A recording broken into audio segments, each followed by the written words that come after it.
જય દ્વારકાધીશ। આજે તો ભૈરા રિક્ષામાં સ્પીકર નીકળી ગયા ઓર્ડર માં જવા માટે। હું પહોંચી ગયો એમ્પ્લીફાયર લઈને, કરી દીધું ડીજે નું કનેક્શન કરવાનું ચાલુ, થઈ ગયું કનેક્શન ને કર્યું ડીજે ચાલુ ને કર્યું ટેસ્ટિંગ।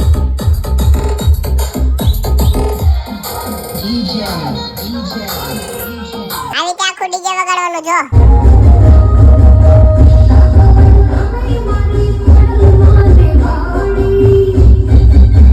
વિજય કે પાછળથી વિડિયો બનાવી ડીજે વગાડતો એવો। રામ રામ।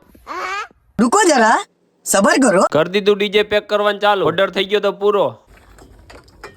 બે બેઝ માં તો આખી રિક્ષા ભરાઈ ગઈ। હે મને ભૂલી ન જાતા। બેઝ ની માથે ચડાવી મીડ ને જોઈ લ્યો, આ છે અમારો બાહુબલી। આ મારે જ રિક્ષામાં બેહવાનો વારો કા આવે। આ લેપટોપ તો કોઈ લીધું જ નતું, આગળ બેહવામાં ડખા થઈ જાત। આવી ઠંડીમાં બાઇક લઈને આવ્યા, કાઢી ગાડી નીકળી ગયા ઘરે જવા માટે। રસ્તામાં જોવા મળ્યું એક બીજું ડીજે, ઘરે પહોંચીને આવી ગયા સીધા ગાંઠિયા ખાવા। દઈ દીધો ગાંઠિયાનો ઓર્ડર, ગાંઠિયા ખાઈને નીકળી ગયા પાછા ઘરે જવા માટે। હાલો મહિલા બીજા મિની બ્લોગમાં।